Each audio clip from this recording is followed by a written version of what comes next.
The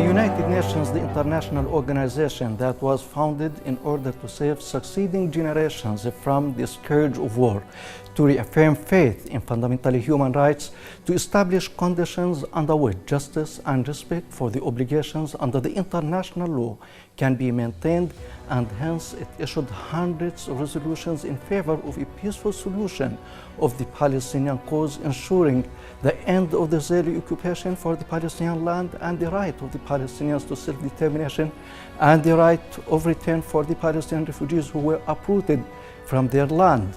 But peace has not been achieved yet, and Palestine is still under occupation. I'm very much pleased, really, that I have Mr. Tor Wennesland, the United Nations Special Envoy for the Middle East peace process, to talk about these issues. Welcome to our program, and it is a great honor to have you in the studio of Palestine TV. Thank you for inviting me. Sir, I'm going to start with the United Nations resolutions and the non-implementations of these resolutions, though the Palestinian leadership extended their hand and the Palestinian people for peace with Israel. And the last initiative was proposed by President Mahmoud Abbas at the United Nations General Assembly and the International Security Council that goes in line literally with the rules and the principles of the United Nations. So does the United Nations have any action plan today in order to translate the initiative of President Abbas into action on the ground?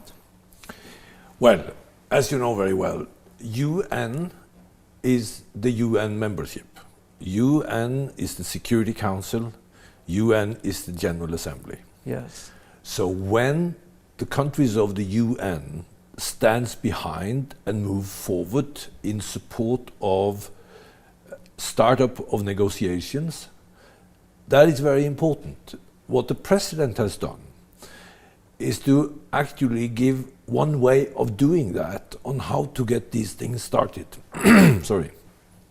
Yeah. I think that is duly noted, and we will see when we have elections cleared out, when we get through the summer, we will see how we can move this agenda forward. UN will work inside the quartet and with the members of the quartet to do whatever we can to move that process forward.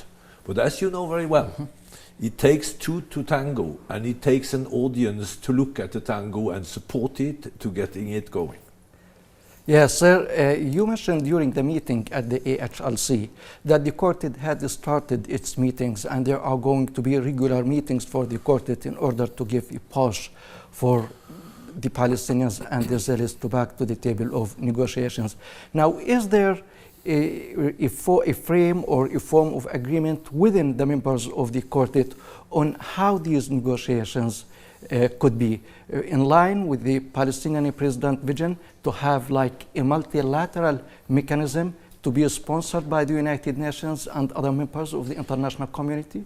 No, a quartet proposal, when that may come, will be the quartet proposal. And then that will be a proposal that is consulted with the parties in order to get the talk started. That's how we work. And I can assure you, the work of the quartet is not only by meetings. We are in permanent contact with each other in order to move these agendas forward. And we are going to kind of work not only with the two parties, but we are also doing consultations with parties outside the quartet and also with regional parties. This will take some time, and we will move forward. But my task as a UN envoy here is actually to get these things started. Full stop, end of story. Yeah, and are you optimistic about that? Do you expect that they are going to start? Is there going to be pressure by the United Nations and the Quartet on the Israeli government to give a push to kickstart these negotiations on the principles of the United Nations? Well, I've been around for a while. Yes. I've seen people try. I've seen people fail ever since back to the Oslo Agreement. This is not something that is something like a quick fix. It is not a quick fix. It is very difficult. And the more time that elapses, the more complicated it will be to address all outstanding issues. We have to address all outstanding issues. We have to do that.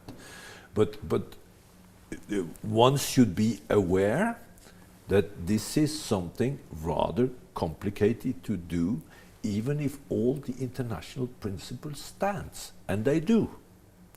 There is no change in the international legitimacy. There is no change in the point of departure of these talks. And the international legitimacy will change if the parties agree during negotiations. That is how it is.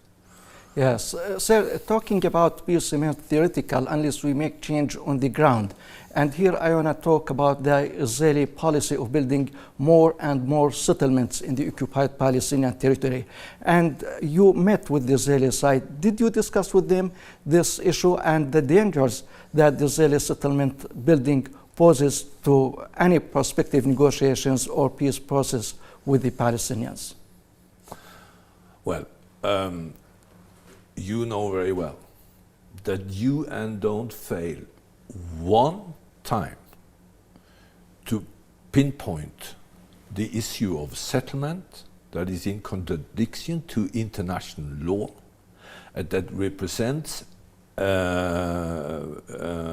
massive complications for getting negotiations started. That is our position, that we are repeating, that is clear, and it won't change. Yes. So you asked me if I had the chance to sit down and discuss this with the Israelis after I came into position 18 of January.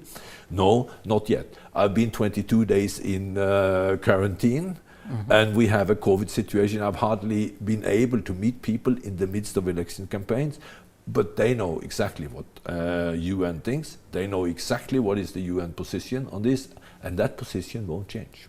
Yes, we know that the position of the international legitimacy and the United Nations won't change, but we always hear that the international law doesn't have teeth, and that is the problem.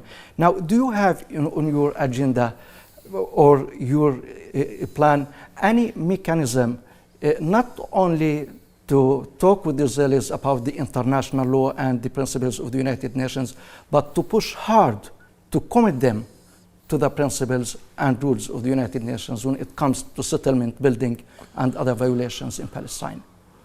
You know, UN is relying upon its mandates and its laws, international law and the international obligations. That is what we have at hand.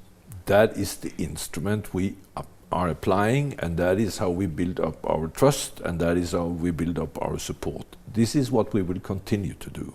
UN doesn't have an army. So here is the point. The work to get negotiations started is something that we carefully need to build into place with the parties and with the supporters of that process. And it will start when the parties are ready. Yes. The Palestinian leadership has declared many times, whether in the United Nations or here from the President's office and any capital the leadership goes to, that the Palestinians are ready and they are fully committed to the law and the spirit of the United Nations. So when you say that when the parties are ready, what do you mean by this readiness? I mean, both parties need to be ready. Yeah. And the Palestinians are ready based on the initiative proposed by President Mahmoud Abbas? There is a very clear proposal on the table from the president. We have taken due note of that. But if negotiations are to be started, there has to be someone on the other side of the table. Yes, and concerning the daily violations, reports issued by international organizations, including Defense for Children International Palestine, detention of Palestinian children, demolition of Palestinians' homes in occupied Jerusalem and in the Jordan Valley and the community of Hamsa weeks ago, even not allowing the Palestinians to have a tent on the rubbish of their houses in occupied Jerusalem. As United Nations Envoy for Peace in the region, how do you see this behavior by Israel? It has been stated very clearly only last week by the UN Humanitarian Coordinator what we think about that.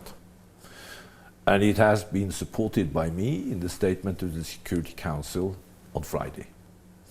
So you know what we think about this. Yes, but any practical step in order to push them to stop demolishing Palestinians' homes? Well, we are in discussions directly with the Israelis on these practices and how they do it, and that's what I can say about it, but we are. Yes, and concerning the Palestinian economic conditions that are very hard due to the restrictions imposed on the Palestinians, we are not allowed to get to Area C, which is 63% of the West Bank, to use the natural wealth and the natural resources. In Gaza, for example, the natural gas and even the fishing zone there.